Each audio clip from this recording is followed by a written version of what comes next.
answered.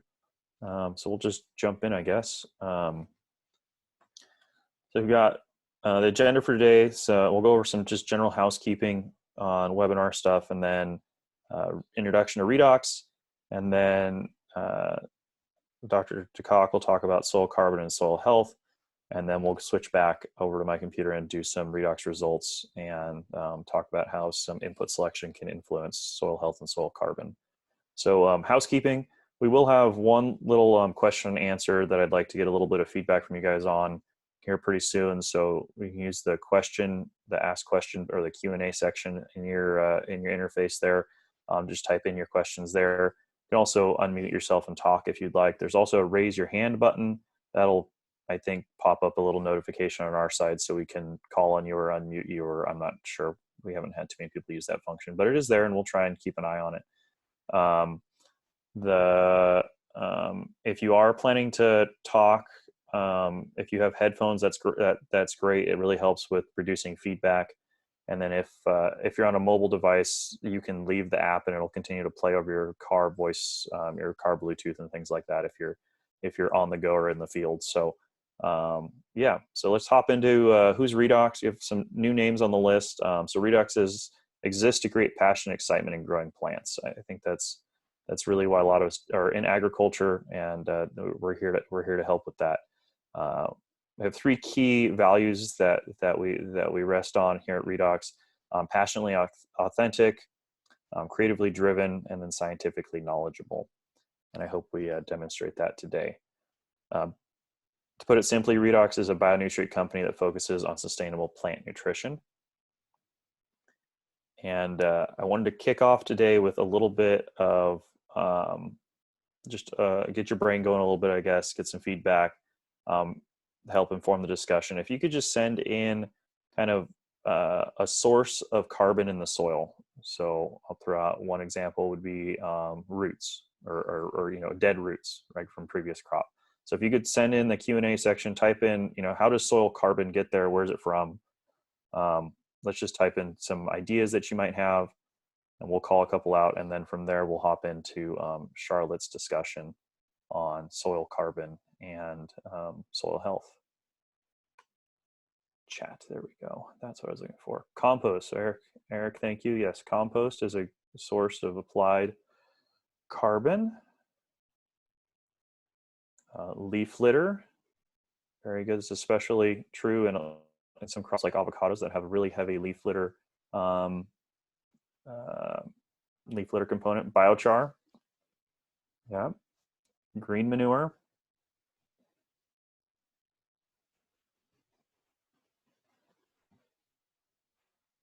Mulch, thank you, Brad.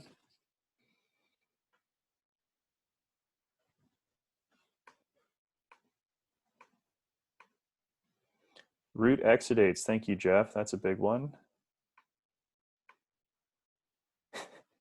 Thank you, Andy, one of the Redox guys up in Washington. So he says H85. Thank you, Andy. That was very on the nose.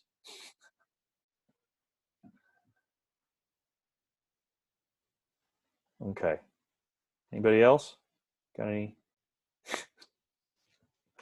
All right. So with that, I'd like to introduce Dr. Charlotte Decock. She's an assistant professor of soil health and fertility at Cal Poly San Luis. She's currently lecturing in two different courses. We've done some work with Charlotte in the past, and I think she has a very nice approach to discussing soil carbon and soil health. I'm looking forward to her discussion now. So I will stop sharing my screen, and I hit that button. So stop sharing, and then Charlotte, does that give you the option to share your screen? It does. I am trying to see why. Oh, here you are. There we go.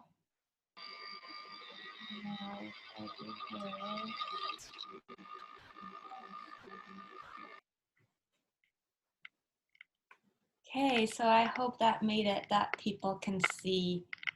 Yep, we're good. Great, good. Thank you for that confirmation. Hello, everyone. Nice to meet you.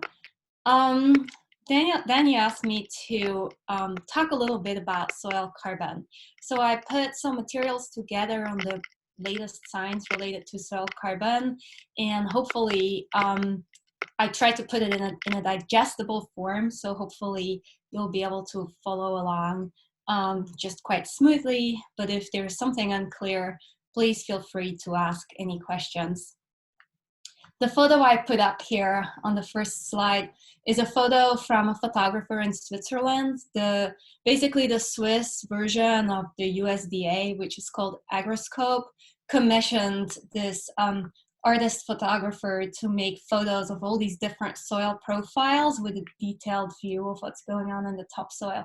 So this is from a carrot field in one of the peat soils in Switzerland. And I thought it was a really pretty image and sort of applicable for the topic of soil organic matter, because obviously there's a whole lot of soil organic matter in these peat soils. We have some of these peat soils here in California and the Bay Area as well. But the mechanisms of how soil organic matter behaves in the peat soil is quite a bit different than how it is in our typical mineral soils that many of you are probably farming. So let's start with basically a big paradigm shift. So those of you that took soil science classes 15, 20, or even more years ago probably learned that soil organic matter is the result of a humification process and ends up with large, complex biomolecules that form that dark, nice organic matter that we recognize in the soil. So research in the last few decades has basically debunked this theory, and now we're starting to understand better and better that our soil organic matter is actually a continuum of progressively decomposing organic compounds. So what I like to do in the next 20 minutes or so is to talk a little bit about how to envision what that soil and that soil organic matter in that soil really looks like, what happens when you add a source of organic matter to the soil, where that organic matter goes, what it does there, how it gets there. And then I'd like to link that to how we understand the benefits of soil organic matter to soil health and what some implications are of this changed understanding of how soil organic matter behaves in the soil with respect to plant nutrition. So here we go. When you just think about a soil, we more and more know that that soil is very, very much alive, right? And so when you just take a teaspoon of soil, there can be 100 million to 1 billion bacteria sitting in that teaspoon. And if you're trying to imagine where these bacteria are sitting in that teaspoon, you have to think about what a clay mineral really looks like. And clay mineral, so this is a microscopic image. So this is many, many times less than a millimeter in size. So these are very, very small particles. And these clay particles basically look like little plates. And because of that, they have an enormous amount of surface area. So these bacteria are going to be living on and around all these different clay minerals that are sitting in our soil. And so when you would think about this to something that's comparable, that we can imagine better, in 1 teaspoon of soil, there can be the same surface area as you find in an acre of land. And all the microorganisms that live in that teaspoon of soil could be equivalent to 2 cows living on an acre of land. So this is how massive the activity and the space really is if you would change that in a 2-dimensional version of that soil. So that soil is incredibly busy inside and complex. There's really a lot going on. And then when you think about adding some fresh organic matter to that soil, in very general terms, what happens is that at first you'll have a spike of carbon dioxide. That's what you see in the top chart here. And that carbon dioxide is respiration. That will be the result of the decomposition of that organic matter you're adding. And as that organic matter you're adding is decomposed, you lose some of the carbon through that respiration. But as these organisms eat that organic matter, they're also going to produce biomass, they're going to grow. So they're basically going to produce secondary metabolites. And this is what you see in this lighter shade of green here. So all these new compounds are going to be formed, and these new compounds are then eventually going to turn into new, more stabilized soil organic matter, and a new equilibrium of the level of organic matter in your soil will be reached. Okay, so let's dive a little bit deeper into what that then looks like. So this is a conceptual diagram from 2002, so it's a little bit older, trying to visualize where that organic matter goes as it's added into the soil. So when you add the fresh material, it will be entering the soil as what we call unprotected carbon. So this could be just little pieces of particulate matter that is quite fresh that can be eaten by these microorganisms.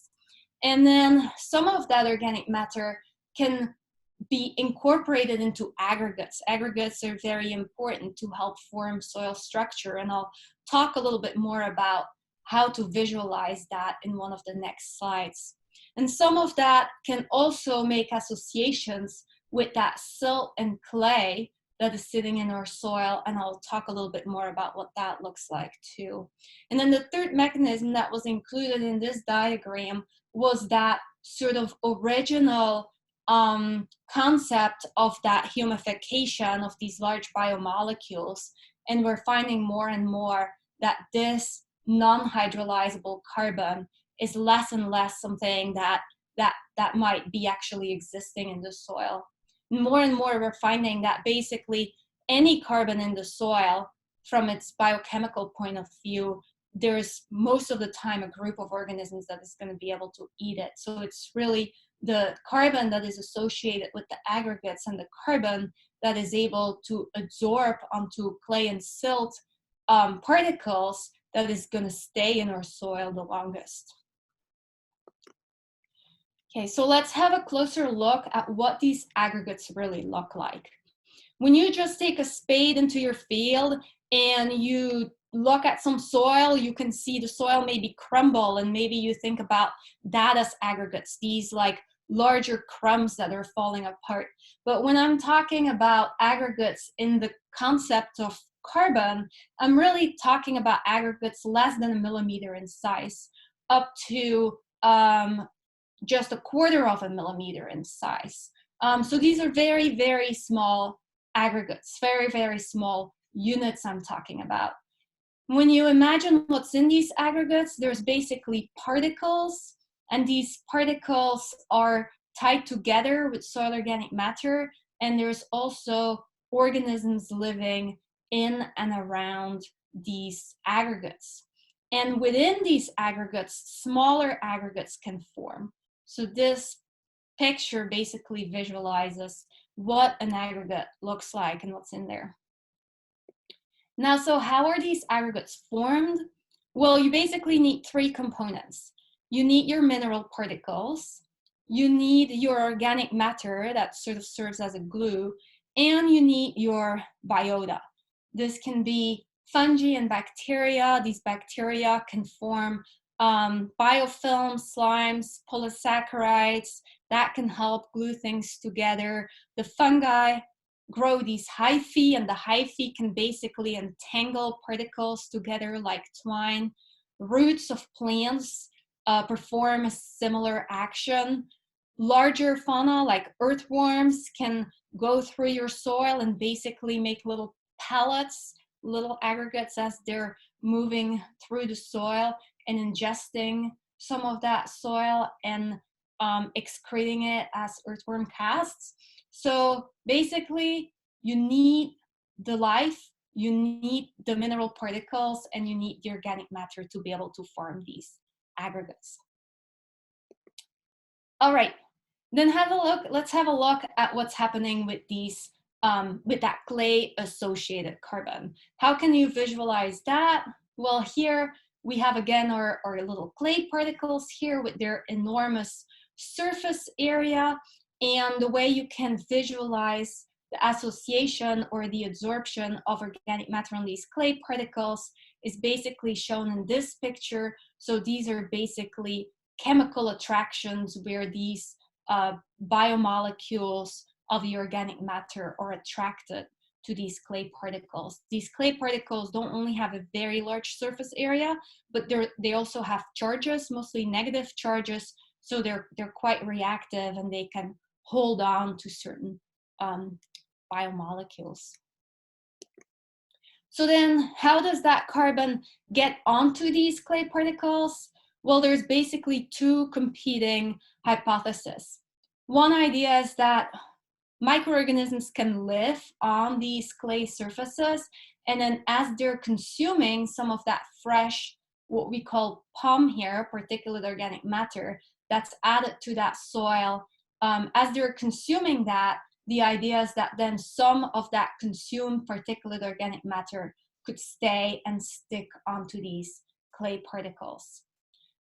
Another mechanism that has been shown to exist in certain situations is that you add organic matter to the soil, organisms eat this organic matter, and there's going to be some dissolved organic matter resulting from this initial decomposition that will basically be floating around, dissolved in the soil solution. And then that dissolved organic matter can move around in the soil with the soil water. And then if it reaches some of these reactive clay particles that aren't full of organic carbon yet on the surfaces, then it can find an absorption site there. So there's different ways that have been proposed on how that organic matter can basically absorb and associate with these mineral fractions. So then when we put this all together, this is where the soil carbon continuum model comes in. So we have two main places where that carbon is going to reside: inside of our aggregates and then on our mineral surfaces.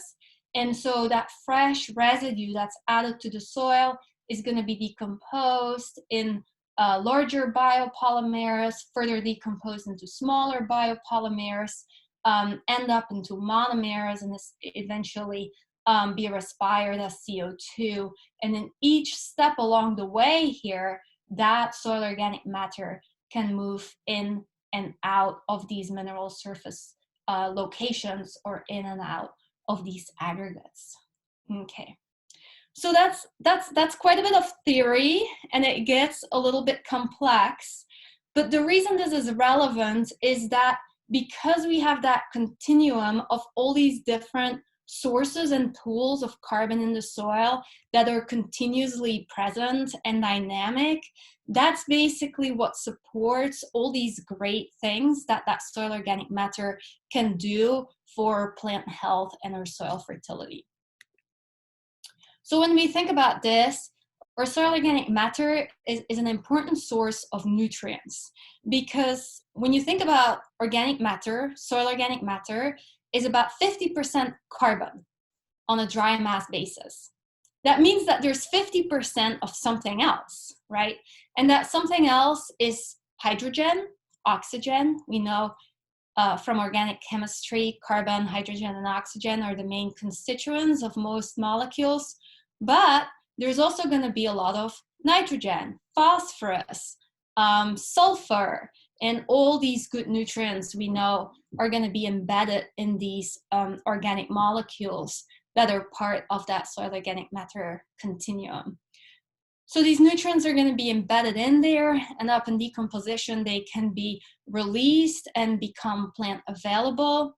But that organic matter also has a lot of charges on it, and these charges associated with the organic matter are gonna be able to hold on to your nutrients that are in ionic form. So for example, calcium, magnesium, these are cations that are gonna be able to sit on negative charges on the soil organic matter in your soil. So therefore, soil organic matter can serve as sort of a savings bank for nutrients, as well as a way to support nutrient retention in the soil. So basically like little magnets to hold on to your nutrients until the plant needs it. Then these aggregates are going to be very relevant for soil and our plant health because they improve the structure of the soil. On the outside of the aggregate, you will have larger pores that can help with moving water around, getting air into your soil, getting oxygen to your roots. But on the inside of the aggregates, you have your smaller pores that can hold on to your water and that can hold on to your nutrients. So having that aggregation and that soil structure will be really important to have a good soil environment for the roots to grow in. That soil organic matter and these aggregates also provide food and habitat for a diverse set of microorganisms. And we know that these microorganisms do a lot in the soil that's very important for the plant. For example, most nutrients can occur in the soil in various forms, and only limited forms of these nutrients are plant available.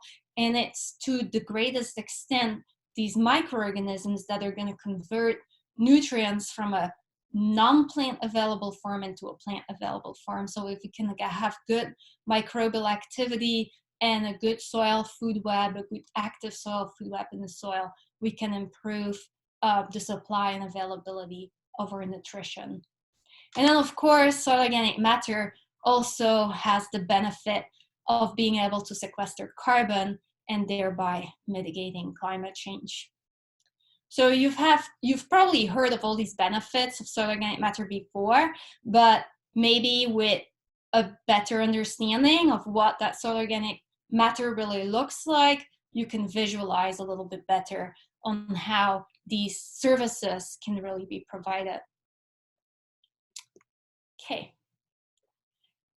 Then I just want to talk real briefly a little bit about how that soil organic matter and our understanding of that soil organic matter continuum can be relevant for plant nutrition.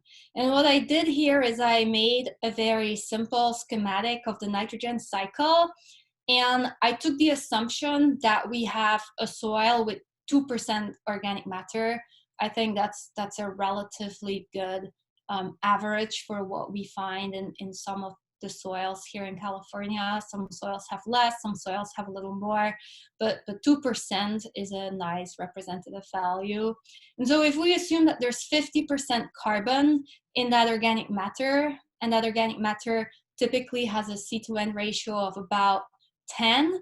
If we then also assume that we have 2 million pounds of soil in an acre furrow slice, so in that topsoil, then we could calculate that we have around 2,000 pounds of nitrogen sitting in that acre furrow slice. So that's quite a bit of nitrogen that's sitting there, even in a soil with only 2% organic matter, which we would consider to have a relatively low level of soil organic matter when we compare, for example, to the types of soils we're finding in the Midwest. And so that soil organic matter, that nitrogen that sits in that soil organic matter, is pretty much part of that continuum of continuously decomposing material. So as that continuum is active and dynamic, nitrogen from that soil organic matter will be able to be mineralized or become available in a plant available form, but it will also be immobilized back into that soil organic matter pool. And so oftentimes people think of adding nitrogen fertilizer as basically filling a bathtub, and then the plant will be slowly able to take nitrogen out of that reservoir of nitrogen we have just applied to the soil. But when we do experiments where we use isotopes, so basically we label the nitrogen in the fertilizer and we figure out where that nitrogen goes, and we measure the labeled material in the plant tissue, we find that only about 50% of the nitrogen in the plant tissue, or even less, comes from that fertilizer we have applied that year. We find that some of it comes from fertilizer that has been applied in previous years, and we can attribute some of it to the crop residue and the free living nitrogen fixation. But most of it is basically from an undefined source, and the only explanation of what that source is would really be that it comes from the native soil organic matter that was in your soil. And these types of experiments have been done all over the world in all kinds of cropping systems, and the same thing is basically found over and over again, that the plant doesn't take up only nitrogen from the fertilizer, but that a very significant portion of the nitrogen that we find in our plant is actually sourced back to the soil organic matter. So this leads to this idea where we maybe have to think about fertilizer application in a little bit different way. And instead of thinking that we apply nitrogen fertilizer where some of it is lost and some of it is taken up by the plant, we can think of it as applying nitrogen fertilizer where some of it is directly taken up by the plant, some of it is immobilized in the soil organic matter, some of that soil organic matter becomes available, that older soil organic matter becomes available and is very much actively used as a nitrogen source by that plant. And if we simultaneously are able to build organic matter in our soil, maybe we can reduce the losses that we find in our agricultural systems. So I think, in summary, after decades of research, we're only still scratching the tip of the iceberg when it comes to understanding soil organic matter. But I think it's pretty clear from the research that is available so far that our fertilizers that we apply to our soils very intricately interact with that soil organic matter continuum. And I think there's a lot of opportunity, especially for booming fertilizer industries that work with some new technologies to capitalize on that emerging knowledge. And I think there's a lot of opportunity for new products to be optimized and find ways for better utilization of plant nutrients in the years to come. So with that, I'd be happy to take any questions, and hopefully this will provide a nice framework of background to think about some of these new products that are entering the market.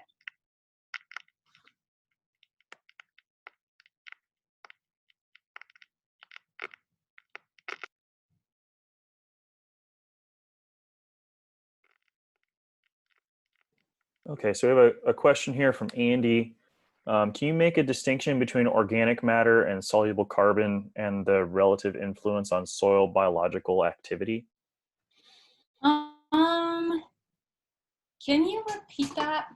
So can you make a distinction between organic matter and soluble carbon and the relative influence on soil biological activity? So the soluble fraction of organic matter. Yeah, so the way to think about this is different organisms that live in the soil are going to have different food sources.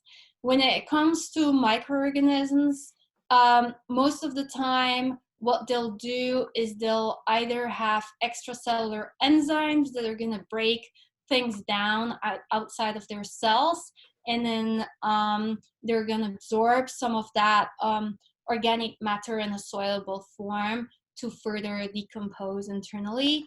So when you think about the very small guys, the microorganisms in the soil, they're going to be able to consume things that are more soluble. When you think about just the crop residue that was just tilled in, it's going to be more macrofauna that is first going to tackle, shred this, cut it into smaller pieces that are then more digestible for smaller microorganisms to further decompose and consume. So I think the importance is that you have a wide variety of different kinds of organic matter to support your whole soil food web.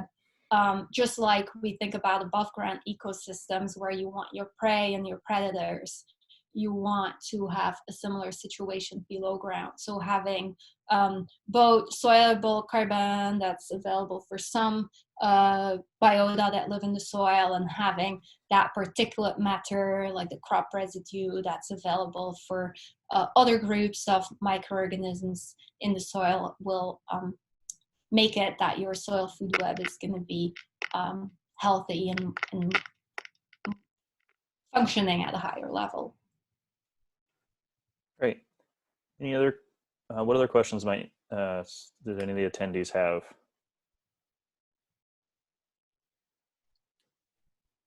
Wait a minute for people to get things typed in if they have them. There's one from Edgar. Could you please talk about soil salinity management with soluble carbon? Yeah, I'm not an expert on soil salinity, but I think one, if you can build soil health and have better structure in your soil because of that, if you're then going to leach to try and get rid of these salts, the better the structure in your soil, the better that percolation is going to be during leaching. With soluble carbon in specific, I don't know on the top of my head to what extent the salts associate with the soluble carbon to facilitate the leaching down. I don't know the data in the literature off the top of my head, but I think it's a plausible hypothesis. Maybe Redox has some data on that. I don't know. So I think in one of your slides, you had you talked about organic matter sorbing to the clay particle. Is that competitive with metal ions that would also be sorbing to the clay particle, or is that kind of a different mechanism? So when we think in a classical sense about metal ions onto the clay particles, we would think about a lot of these metal ions have positive charges. So we would think about it in terms of cation exchange capacity. And so we know that our clay particles have negative charges due to a process that's called isomorphous substitution. And so that these cations are going to sit on these negative charges on the clay particles. Now, the thing is that our soil organic matter also has negative charges. So if, for example, some of these particles are coated with soil organic matter, that will not exclude these metal cations to be able to have a place to sit. Great. Yeah. So, and I guess to get back to Edgar's question about salinity and soil management, we've seen that including soluble organic matter into salinity leaching programs and just in general into programs helps to, in some way, buffer salts, but also just maintain soil health so that we can get, like Dr. Kock was saying, a good leaching factor moving through that soil. Because one of the challenges with salinity buildup in soils is deflocculation of soil particles and aggregates, which can cause challenging leaching conditions. So the better we can have a well aggregated soil, the better we're going to be able to leach salts out of it. So that would be what we've seen. Question from Brad: do you see a difference in different pH ranges as far as biology or the nitrogen turnover?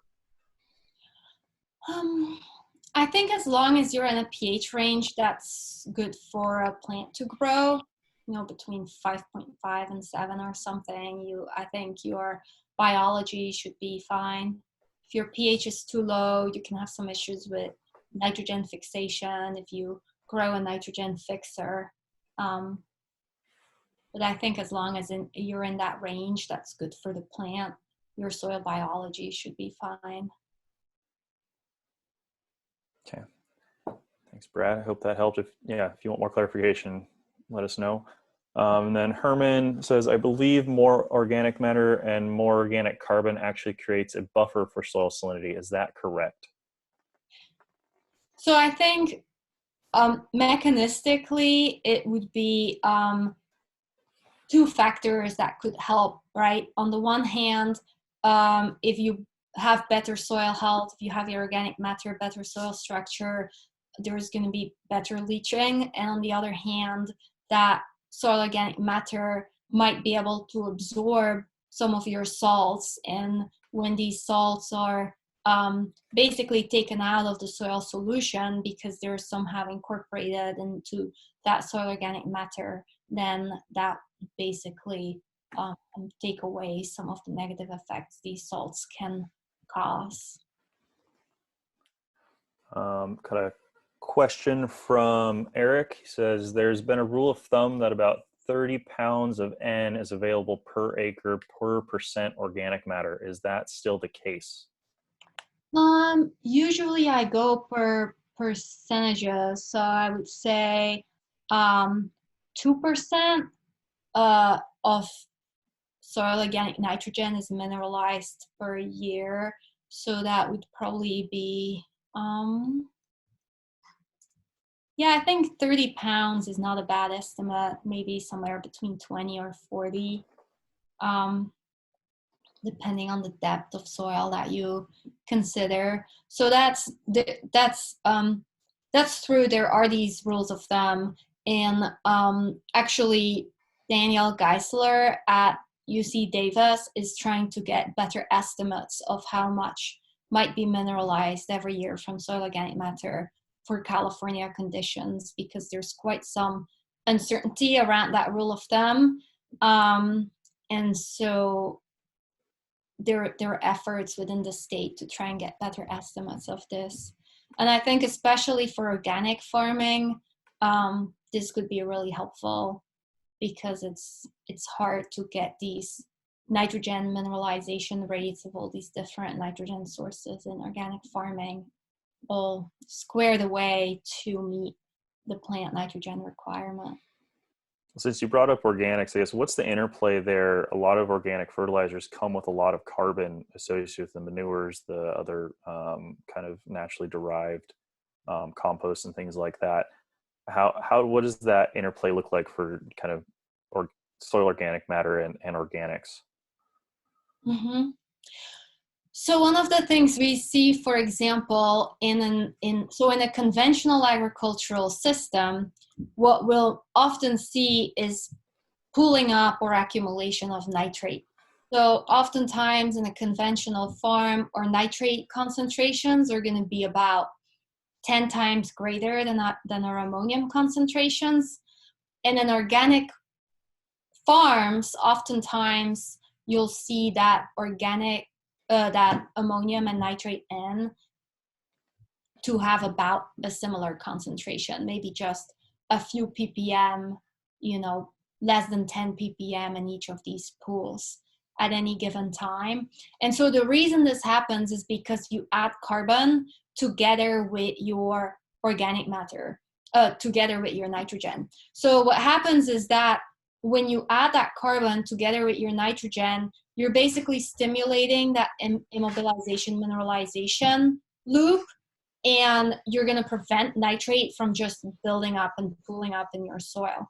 And so when you have a low nitrogen concentration, a nitrate concentration in your organic field, it's not necessarily a bad sign. It might be a sign that there's not enough nitrogen, but it might also be a sign that your system is actually cycling the nitrogen really efficiently, and that your plant is able to efficiently tap into that turnover and get a little share of that.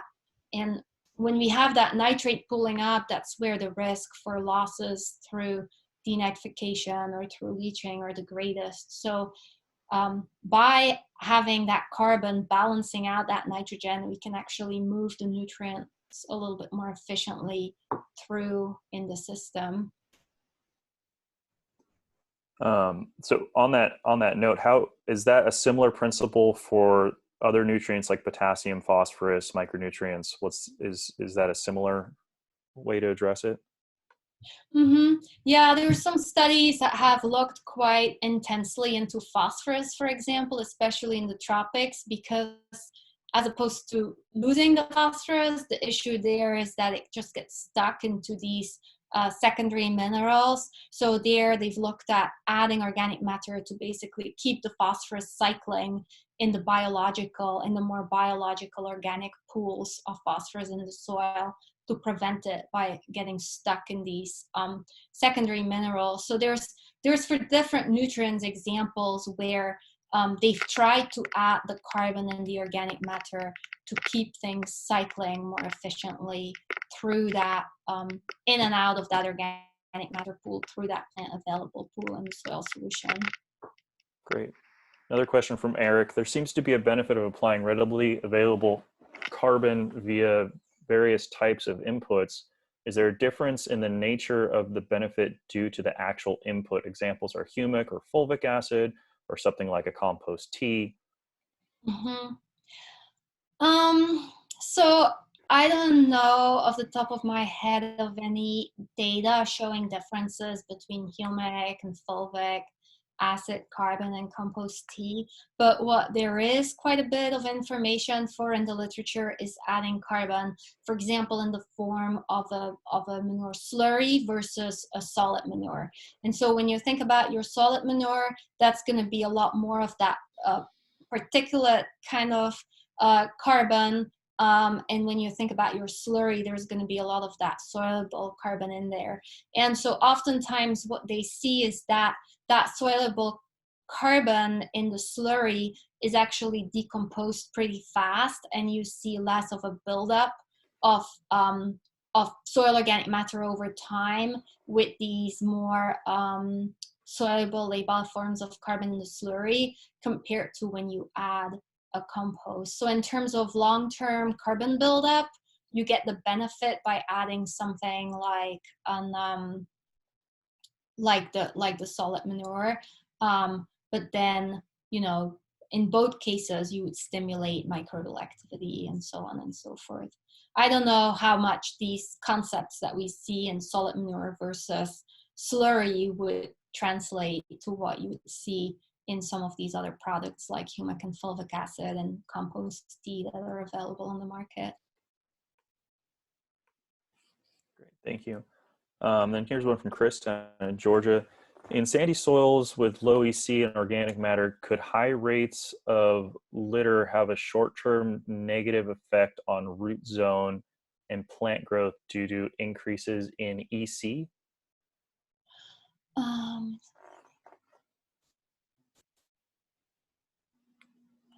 I think one thing to be careful for with litter is mostly the C/N ratio. If you have a crop residue with high C/N ratios, for example, a straw, it wouldn't necessarily affect the speed, but it could immobilize your nitrogen. And that's a transient kind of effect. So usually that will take a few weeks. So there you have to be careful that you don't have a shortage of nitrogen in the short term. I think with EC, I haven't really heard of examples where adding in, for example, litter from crop residue would be a challenge for EC. I think where it could be a challenge is if you have, for example, a compost. Oftentimes, compost from manure feedstocks can be relatively high in salinity, and I think there, if you do add that to a sandy soil with low CEC, you could possibly see some effect on the EC in your soil. Yeah, we've seen that effect on other fertility inputs as well, where kind of high EC, even if it's big nitrogen rates or something like that on real light ground, can have negative effects on, you can get a ding on the crop. And I think Chris was probably maybe talking about chicken litter in that question, which I think is known to have a high salt. Yeah, absolutely. Yeah, I was thinking about plant litter, but yeah. We're going to do one last question here, and then we'll move on. Can you please briefly explain the difference between fulvic acid, humic acid, and humin? I've heard humin can be described as a long-chain carbon complex. that has a net positive charge and actually contributes to soil anion exchange capacity, thereby reducing the leaching or anion of anions like NO3 and SO4. That's So you it. can probably take that question, Danny. Yeah, I think we'll talk a little bit more about that here in a minute, and then we can maybe jump back in on kind of what the human term means, or maybe Charlotte, do you want to just take on what the human term refers to in soil? I actually don't really know. I haven't really heard people using the term human. I don't Okay. know what the context Okay. was for this term. All right. Good. Well, if you guys have more questions, type them in. We'll get to them at the end here. I want to jump through a couple more slides, and then we'll take more questions at the end. And Charlotte, are you good to stay on for the remainder of the call here to answer more questions at the end? Yeah, sure. Great. Okay. So let's hop forward then into soil health. So at Redox, obviously, we take soil health very seriously, and think it's a very important part of your farming operation. We approach soil health from three directions: soil chemistry, soil biology, and plant physiology. I just wanted to, obviously, we got a very nice review here on kind of carbon in the soil, so I'm not going to go into depth in the full Redox slide deck on these, but I did just want to kind of highlight them and then approach looking at things. So soil chemistry is obviously extremely important. Poor soil chemistry, high ECs, unbalanced soils can result in stunted plant growth, poor aeration and drainage of the soil. Ion imbalances can result in poor nutrient availability. So we need to try and address soil chemistry to make sure that we have a root zone that is appropriate for our crop, with adequate air-water movement, a healthy crop, good nutrient availability, aggregate structures in the soil, micro and macro pore space.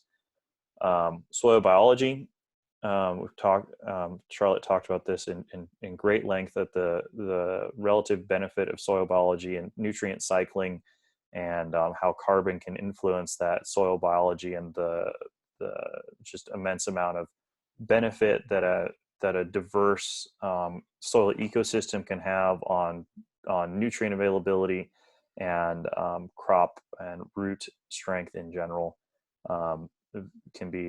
Soil biology plays a very important role.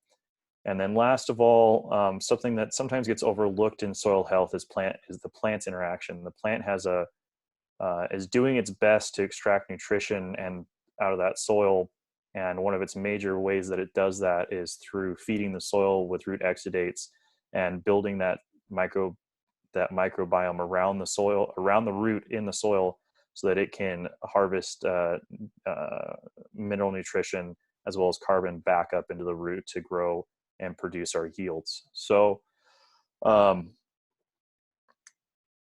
think that's kind of the three main considerations when we look at soil health. And I pared this down to 4 products that I thought were relevant. I counted them up, and there's over 12 products that we kind of can slot into the soil health and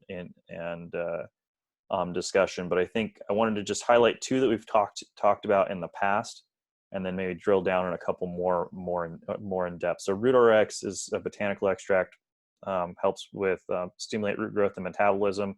Obviously, roots play a huge role in maintaining soil health, and having a strong root system plays a big role in that, and Redox can help achieve that.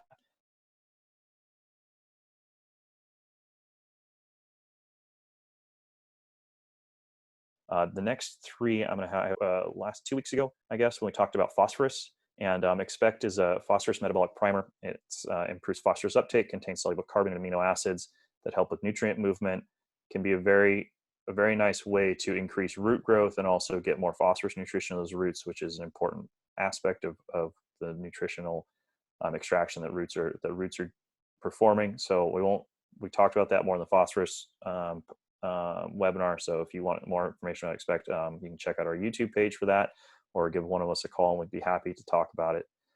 Dermaplex Plus improve soil health. So this product was built around our H85 technology, which I'll talk about next, but also includes some trichoderma metabolites that help to improve soil biology and improve crop strength in the soil. Sorry, I gotta move this. And really can kind of take take our soluble carbon technology to the next level and can help with building a strong root system. The last one, and where I'm going to kind of concentrate the majority of the rest of the talk here, is on H85. So H85 is one of our oldest products. It increases microbial diversity in the soil. It's 15% potassium, and then it's 42% humic acid. We also have substantially more soluble carbon in this product, and we'll talk about that, and it actually comes out about 85% soluble carbon. So we get 15% potassium and 85% soluble carbon. Now, we have fulvic acid in here, which is part of that 85% carbon. That's what we consider, that's what we term short chain carbon, and that is readily available for decomposition by the smaller fractions in the soil, and is also highly mobile and active on chelating mineral ions and things like that. We also have humic acid, which can also be termed medium chain soluble carbon. That's slightly larger carbon complexes, and that is also very active in feeding the soil as well as chelating and complexing metal ions. And then the last part or component that we have here in H85 is also this long chain carbon, which are these larger carbon complexes, which are generally not kept in a lot of these humic products that are on the market. And what this does is it gives a broader range of soluble carbon complexes, size classes for the soil microbiology to work on, break down, and continue to cycle nutrition in and out of availability. So the goal here, as was discussed earlier with these types of applications, is to build soil structure and also help with nutrient availability. Many components of H85 are key ingredients in our other product lines that are used for complexing and chelating mineral nutrients and making them more available and helping with their availability in the soil, as well as those foliar applications. You can see here in this graphic, when soluble carbon products are applied, they will actively bind to mineral nutrition, and the plant is able to see that and still use those as carbon, as well as the mineral nutrition that it's looking for. So we've done a lot of research with H85 over the years, and I wanted to highlight just a few studies that kind of demonstrate, I guess, efficacy.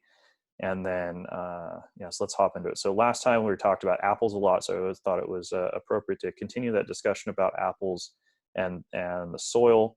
So this study was done in Poland several years ago. We looked at H85 was applied 3 times throughout the year at a 3 pound per acre rate. And then what they did was we looked at a whole bunch of different kind of soil attributes, as well as crop yield attributes that we would care about from a profitability standpoint. And the first thing we saw, and what the bottom line is we did see a marginal increase in yield, in fruit weight. An interesting aspect of this study was that it was done in a long-term research station where they had virgin soil that hadn't been farmed before, which presumably would have a lot of soluble carbon, a very active microbiota. And then they had a depleted soil, or soil that had been farmed for a long time.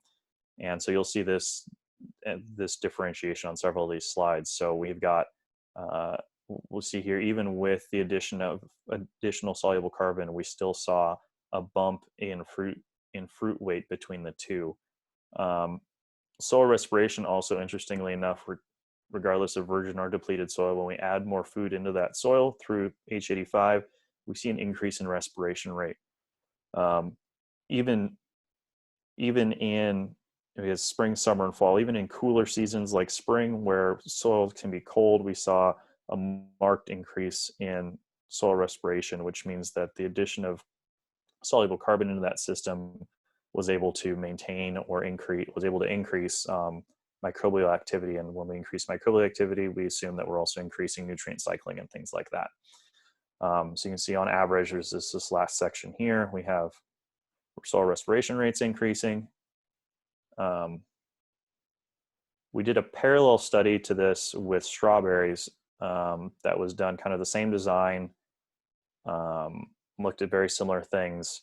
You can see these graphs look very similar, where we saw the increase. Interestingly enough, we saw just massive differences here on the strawberry demonstration plot versus the virgin soil here between the two respiration rates, but generally actually kind of similar with H85 between the virgin and the depleted soil. So that's an interesting point. Crop characteristics, we saw crown diameter increased, leaf number went up. With H85 applications, we saw total area per plant went up.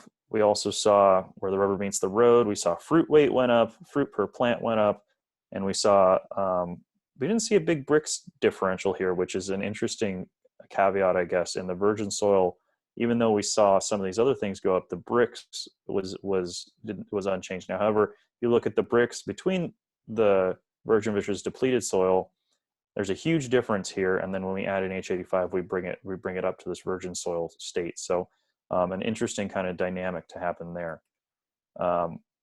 Do want to mention that this year we've brought on H85 organic into the California market, is here, and we're very excited about that. Analysis is slightly different, a little bit higher on the potassium, 18% on the potassium here on the organic side, as well as 50% humic. So a little bit slightly different numbers, but we still it uses the same product technologies and the same makeup to improve soil microbial diversity and soil health, improve nutrient availability, and it's soluble across a broad pH range, which is also a nice feature. And like I said, same components, same reason. So here's a fun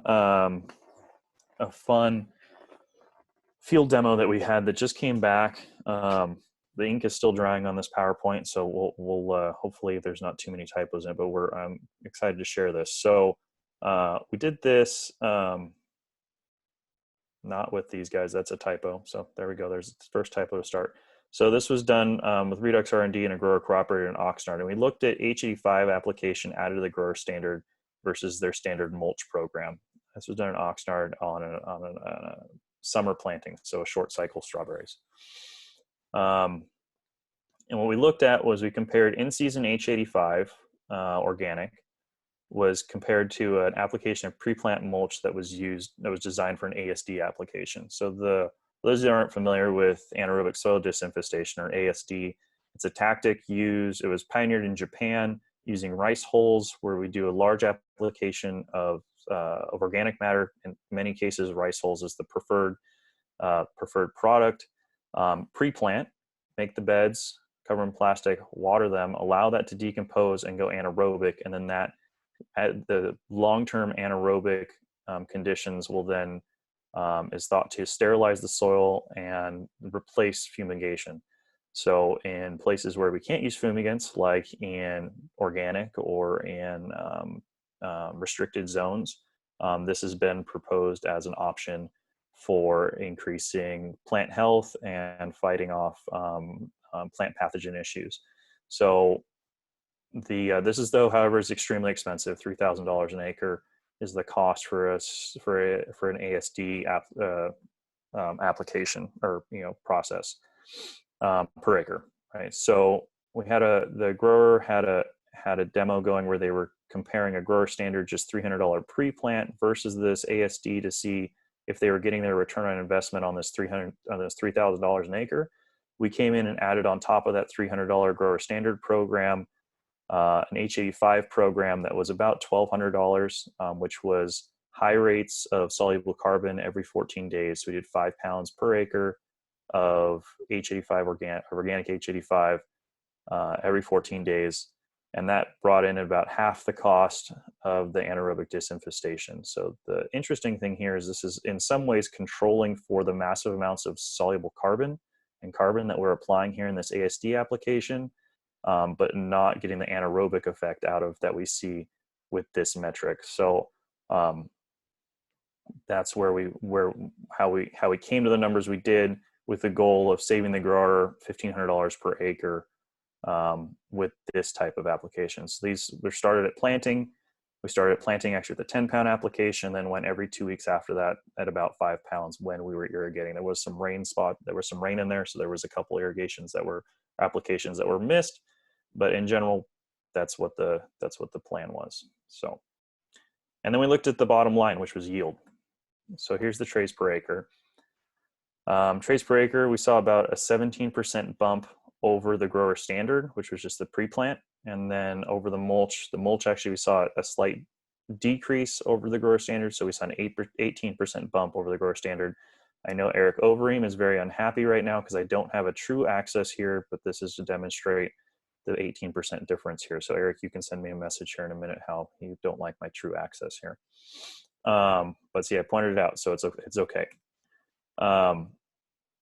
So what does that look like in dollars, right? That's really what it comes down to. And the return on investment for this $1,500 investment was about 14 grand per acre with how the markets played last year in organic strawberries. So a very nice return on investment, and something that we don't always consider is kind of that utility of soluble carbon in season at high rates to replace early season mulch applications or things like that we kind of think, okay, if I want to get a bunch of carbon in my soil, I can only get it in pre-plant with a tractor and a spreader, and that's not necessarily the case, and we demonstrated that here to some extent. So how does that work, I guess? And I think Dr. Kock did a great job of laying out kind of what does the math look like on this. So I'll just review it here. So carbon in the soil, we have this non-humus, which is the kind of the large carbon compounds that are being slowly broken down. That's about 85% of it. 15% of it is kind of the small organic compounds that are being broken down. And then we have the soluble carbon compounds, and then that's about 1 to 10 ppm in the soil solution. So field capacity, moisture weight, we'll take a standard number, let's say 120,000 pounds per acre. That's how much water is held in the soil at field capacity. Remember, the soluble carbon is existing in that water in the field. So we'll take the high end of that rate, saying that 10 ppm in that micropore space is soluble carbon that's of a small size, that's actively complexing and chelating mineral ions or being available for bacterial breakdown or that type of thing. That gives us about 1.2 pounds per acre of soluble carbon. Okay, so at any given time. Now remember, this number there's a lot of dynamics playing on this number. For simplicity's sake, we'll look at just this number, but obviously there's a whole lot of other dynamics going on in the soil. So what happens when we add in 2 pounds of H85? So say we put in 2 pounds of H85, that's equivalent to putting in 1.7 pounds per acre of soluble carbon. So with that application, we bump this number until this is kind of used, which is what we want to happen. We want this number to be available, this 1.7 pounds per acre of soluble carbon, to be available for plant uptake and use, and that's and be chelate minerals and complex minerals and help build soil colloids and help turn into microbiology and things like that, feed the microbes. So that's great, right? So we've over doubled the amount of soluble carbon that's available at that point in time. So what happens if we do the same thing, but in this study where we did 5 pounds per acre of H85 organic, every one of those applications, we add an additional 4 pounds per acre of soluble carbon. So every 2 weeks, we're taking this 1.2, we're kicking it up to 5.2. And, that's a big change in that soluble carbon availability for that soil microbiology to consume and respire and help with mineral nutrition. Now, this was an organic field, so we run into these issues of poor nutrient availability due to a lot of the organic nutritional sources coming from highly complexed sources, and kind of being structural potassium within the manure, or nitrogen that needs to be decomposed out of soy proteins or things like that. So making sure that soil biome is at the best point it can be to help release nutrition is a big deal, especially on a high input crop like strawberries that really takes a large amount of nutrition to get fruit size and fruit quality. So that's how we're able to kind of, with this type of application, get these types of results. Now, the grower did do the courtesy of telling me yesterday that the block that we put this on was one of their latest planted blocks, which means it would have been behind the rest of the field that we were comparing to. So that was even more of a compliment, I guess. So, so lastly, let's just summarize some key concepts, I guess. Soluble carbon plays a huge role in organic, in the soil organic matter. It's a very complex ecosystem in the soil that the carbon is interacting with. And as we are able to kind of bolster that soil organic matter, we're able to see large improvements or changes in crop performance over the season. H85 is our flagship soluble carbon product. Applications rates vary. Standard application rates, 1/2 pound to 2 pounds. And then, there's obviously not odd, but different situations where we would go with higher rates, even up to kind of this 5 to 10 pound rate if we're trying to achieve a certain goal, such as nutrient availability in organics or soil health in general, or we have a really sandy soil that we'd really like to try and push and build more organic matter, or try and help hold more nutrition or things like that, where we might try and add some big amounts of carbon into the system. Dermaplex is also available to combine the trichoderma attributes in with a soluble carbon product in a easy to use liquid formulation that can be also a very powerful tool at planting and to help with root establishment. And I think, I guess H85 was the star for the day, I guess. And there's some strawberries that are fed with H85 from last week. Just want to put a pretty picture in. I did want to say, so we have a couple webinars that we've scheduled out. So we're taking next week off for webinars on Thursdays, but we're going to do one April 30th with Darren Moon and John Kelly. They're both owners in Redox, and you've heard John speak on some of the podcasts in the past, and he's done a couple live events for us as well that you've seen on Facebook and other places. So they're going to do a discussion on kind of Redox technologies and then kind of a Q&A format. So if you have any burning questions about Redox technologies or application rates or whatever it might be, or Redox in general, tune in for that on April 30th. Of course, we'll send out reminders and things like that, but mark your calendars for that.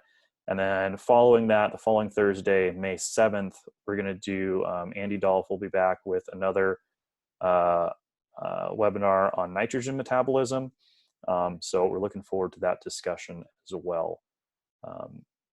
So I hope today's webinar really helped, really kind of focused on, creating this passion, excitement in growing plants, and kind of opened your eyes to the complexity of the soil and how we can influence our interactions with the soil microbiology, and how that can help us build yields year over year. If you have any questions, feel free to reach out to me. Here's Charlotte's email as well. I'm sure she'd be happy to take your questions if you have additional questions you'd like to communicate directly with her.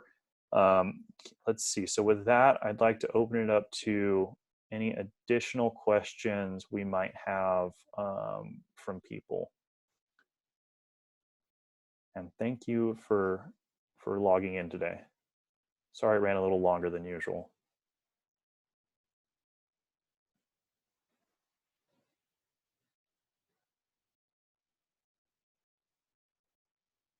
So John Bryant asked, do we get CCA hours for this meeting?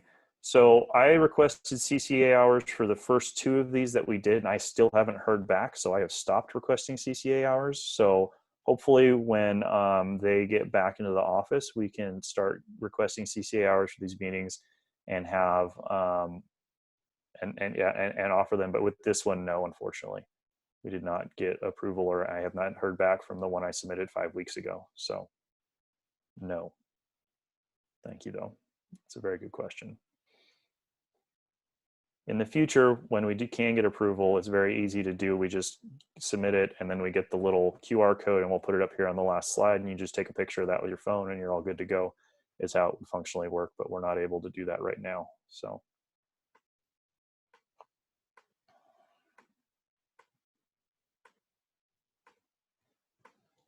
Any other questions?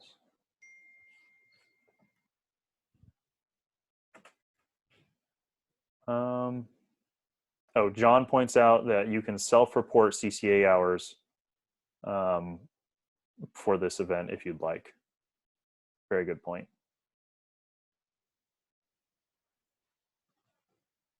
What is your recommendation for H85 on irrigation, onions, and potatoes through the season? Soils are mostly sandy and sandy loam. Jeff, are you still on here? Or Jason? I don't know much about onions and potatoes.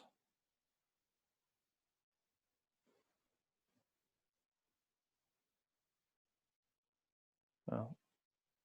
Maybe John, do you want to take that?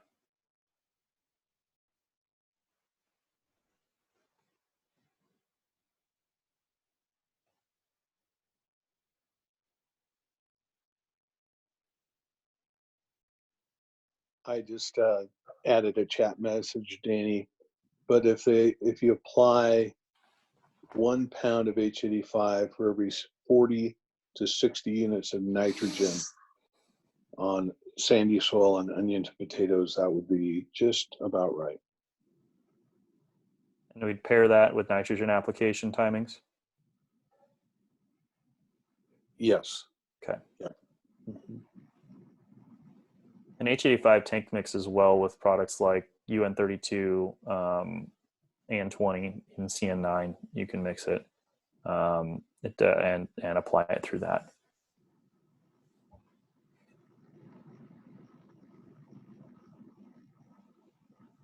Any more questions? All right. Well, thank you for staying on for so long. I really appreciate it, and we'll talk to you soon. Have a great day.